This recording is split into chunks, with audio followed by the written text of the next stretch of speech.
what it is an intention. You were talking about intent, and a knowing, and an absence of any thought that I can't do this. She was so determined and convinced that she was going to do this, that the energy to heal herself of something she'd had for almost 4 years was there. And to this day, her face is as clear and smooth as a child's could be. So it's a very, very important point here, and I want to address this just from a medical point of view. You know, I trained as internist and neuroendocrinologist at Harvard and BU and Tufts University in Boston, and I remember 20 years ago a patient walking into my office who'd just been to an oncologist with breast cancer, and she was devastated by the news because it was stage 4, and they talk about statistics and so on. And as soon as she walked in, I said, "Mrs. Smith, I have good news for you and I have bad news for you. The bad news is you have stage 4 cancer, which has no cure. And the good news is I'm a quack. So maybe I can help you." I think everyone here has heard, and you should tell them about Marcy's. Oh yes, I will. Yeah. One, the thing to remember here is everyone's heard about the placebo response, right? You've heard about the placebo response, where if you sort of have the intention that this drug is going to help me, it creates a physiological response. In fact, in the last 10, 15 years, we know how that happens. If you think that this is a pain-relieving drug that you're taking, then as soon as you take it with that belief, your body generates endorphins and enkephalins that are more powerful than any heroin you can buy on the street to actually create that analgesic in your body. So the intent gets transformed into a molecule. Placebos work in ulcers and other things, etc. So every time that intent is introduced beyond the ego, it creates a biochemical response. That's what a placebo is. It comes from the Latin word "I shall please." That's the origin of the word. What doctors don't know about is the nocebo response. The nocebo is the opposite of the placebo. You say, "Mrs. Smith, you've got stage 4 cancer, and the statistics show that in about 6 months, 90% of people will die from it." Now, as soon as she hears that, then she, of course, thinks she's in the 90% who are going to die. She doesn't think about the 10% who are not.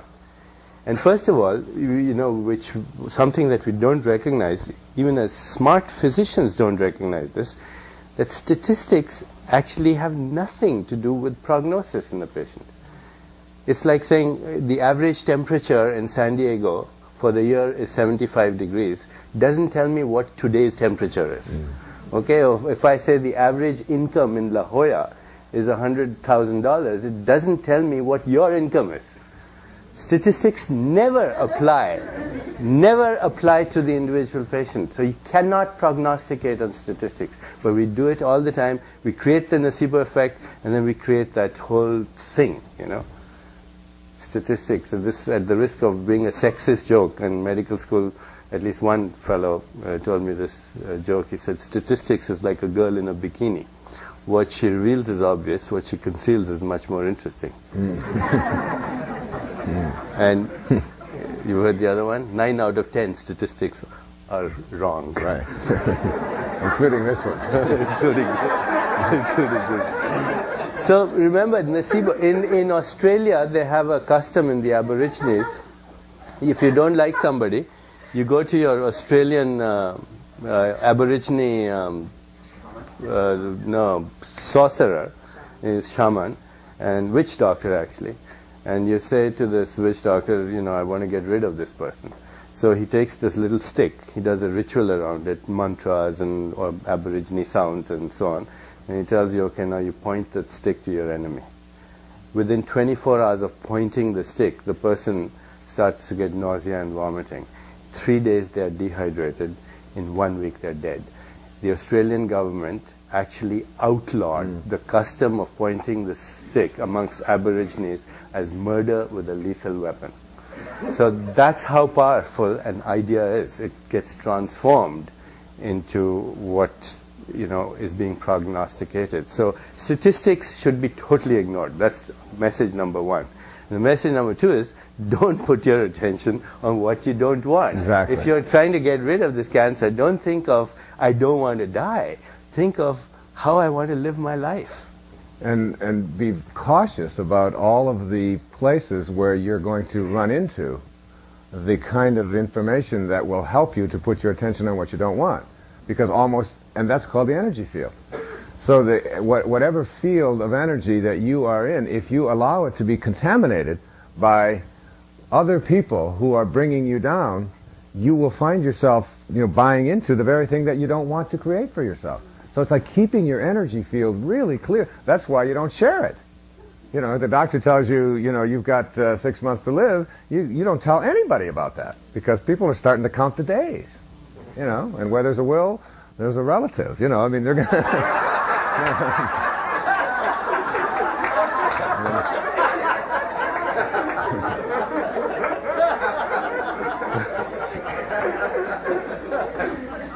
How Deepak and I became friends and colleagues was, it must be 10 years or more back now, that my wife I was in Seattle, and I got a call from her. I was doing a book tour in Seattle, and I got a call from her saying that she had a nodule on her thyroid, and that, it was the worst kind of prognostication, and I thought, that one of the doctors that she had been to said that she would have to have surgery immediately. She very likely had cancer. She was going to lose her throat.